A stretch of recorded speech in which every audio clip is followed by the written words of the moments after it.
Hello, my astrology friends. This is Lada from astrolada.com, and these are your August 2025 video horoscopes.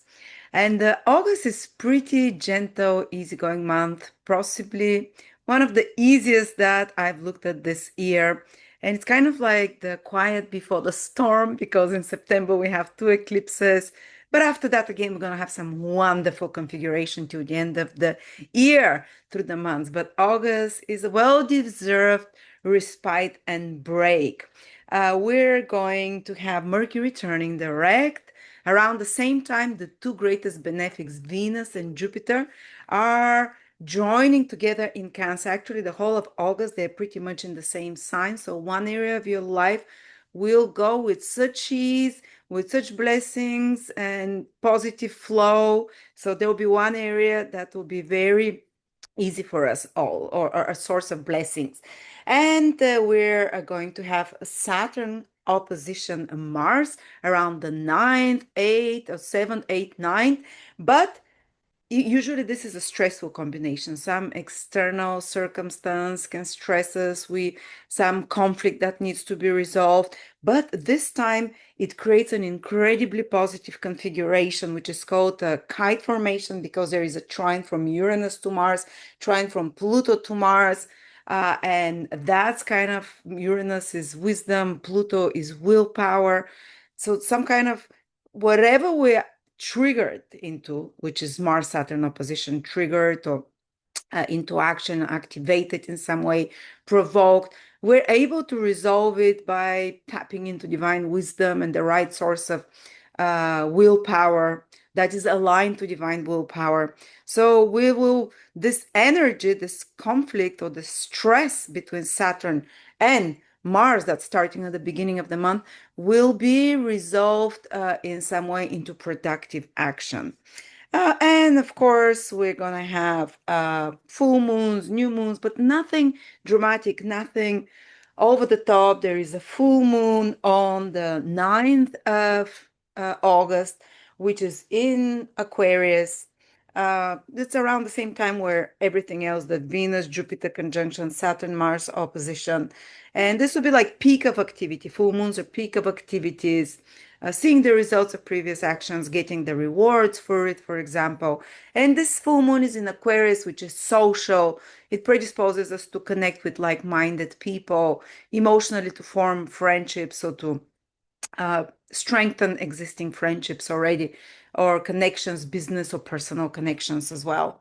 And on the 23rd, there is a new moon when the sun and the moon are together at the 0 degrees in Virgo, which kind of gets us prepared to get into work mode, to get into more serious down to earth, because till now was everything was in Leo, so it's more like enjoy yourself, holidays and so on. But this new moon from the 23rd of August in the 0 degree of Virgos kind of gets us down to earth, focused. Um, let's get down to practical things, solve them, and it's conjunct the star Regulus.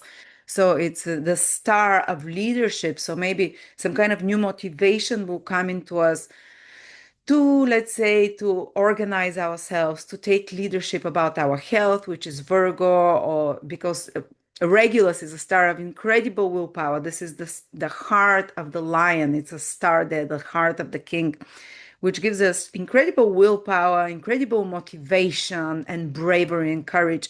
And we can apply it to Virgo areas in our life for our health, for our routines, for our work, for our errands, to organize our life in some way for the practical matters of life. And now we're going to start with each of the 12 signs. But before that, I just want to let you know that I've created a 3.5 hour webinar on the ideal home and perfect environment according to your horoscope. You don't need to know any astrology. You just need to know your day of birth and time of birth. And I lead you step by step to see what is like. Are you going to live near mountains in certain periods of life, or near marshes, or near forests or big cities, small cities? What will the house be like? Is going to be a big house or more than one place of living, foreign residence or more local? Or how is it going to be even decorated? And what's going to be around your neighborhoods? For example, it might be close to stadiums. That's how you recognize if you're trying to choose two properties to rent, which is yours. If there is Mars influence, it will be close to a factory or close to a stadium or fitness. So if it's close to Venus, it might be close to a music hall. So I go through absolutely every sign. Each 12 signs have their ideal environment, and each planet has its own environment. And how to see, and you can have more than one environments. For example, you can have a few signs that influence your places of living and where you find yourself throughout your life. It's incredible. You can see even are you going to be in islands or more densely populated places with gardens and so on. It's incredibly fun. It's only $20. It becomes 30 after that. Very affordable if you'd like to order it. I'm putting a link below here. And now let's begin with the 12 signs. Leo, Sun, Moon, or Rising, August 2025. I always recommend you to start with your rising sign. If you know your time of birth, then listen to the moon and the sun signs and see which of the three resonates the most, or they can kind of merge into each other and fill each other up. So, what about Leo? Leo, it's your month, of course. The sun is in your sign, so it's a time of renewal. It's a time of being in the spotlight. It's a time of being more active and starting new beginnings and feeling strong, rejuvenated again. So yeah, take heed of take that initiative that you feel, initiate new things. But Mercury is retrograde till the 11th of August. So till then, you might feel a little bit that there is still some blockages or some frustrations or some delays. Things are not going according to plans. And after the 11th, Mercury turns retrograde. So if there was some, especially uh, communication problems or problems with uh, relationships in some sense, because Mercury is a relational planet, they start sorting themselves out and things start becoming according to plan and seeing positive results. If you are working on something, preparing for something, you can move ahead after that. And on the 9th of August, there is a full moon, like every year, often in August, in your seventh house. So there is also focus on relationships. Like others can help you in some way, or you can see how relationships can be taken to the next level, or you can complete some deal or sign a contract, or another person, someone external, can activate you into something as well, or can show you, um, for example, the results of previous actions in some way. And you see, there is grand trine happening, perfect grand trine happening in your relational houses in the third, seventh, and 11th. So this month is very beneficial. It's between Mars, Pluto, and Uranus. Mars, Pluto, and Uranus, three very high vibrational planets, Pluto and Uranus in particular. So there is some, and the grand trine is a very auspicious configuration in astrology. Uh, it's kind of like it's the Holy Trinity, this configuration. It's things flow then, almost can happen by miracle with ease. And this is happening in your relationships. And it might be relationships with relatives, with friends. 11th house is friends, your social environment. Third house is relatives and friends as well. Seventh house is relationships, business partnerships with clients or marriage partnerships.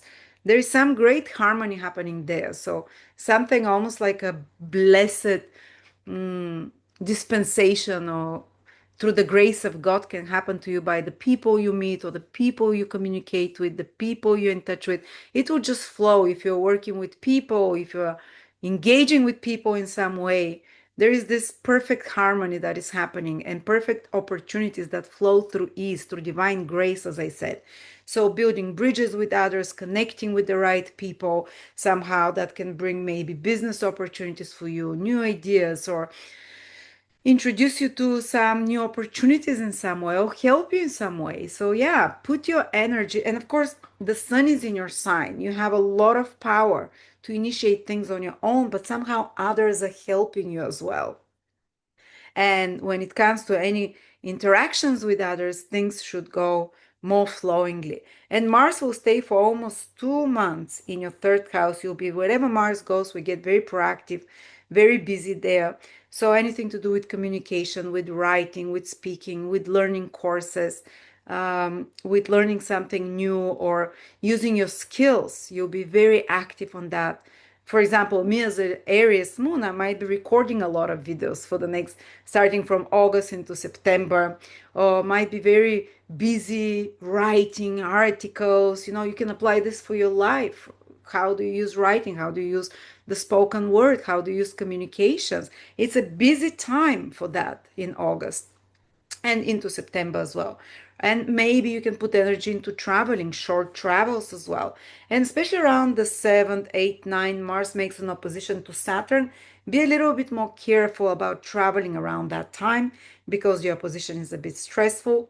But there is also a lot of helpful aspect at the same time from Uranus, from Pluto, uh, and to help you with even if there is any problem. So there might be some confrontation about opinions, your opinions, others' opinions around the 7th, 8th, 9th because of the Saturn Mars opposition. But otherwise, Pluto is helping, Uranus is helping. You can resolve whatever issues are happening or whatever stresses, whether it's a stress with traveling, a stress with communication devices, with transportation or cars or whatever, to turn it into something productive or to solve the issue in a very beneficial way, I would say. So yeah, that's a lot. You see, I would try and focus on this social houses.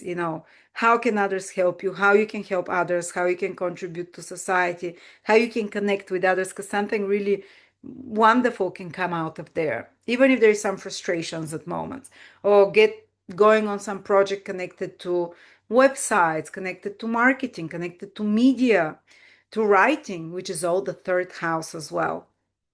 And then you're going to have Jupiter and Venus the whole month in your 12th house. These are the two best planets, the easiest planets that are meeting in a kind of more hidden house for you. So they can be healing. 12 houses, past life traumas, self sabotaging behaviors. Venus and Jupiter can help you heal some such pattern, can help you realize very easily why you're self sabotaging or why you're having certain um, ways of behaving that tripping yourself, as it means, or it's even like addictions and so on, or maybe some psychological realizations and healing from psychological burdens and healing, because they're both very healing influences, Venus and Jupiter, and some deep understanding or even communion with spirit. 12th house is the most spiritual house where you can access invisible worlds through your dream world, or maybe dreams that are more beautiful, that are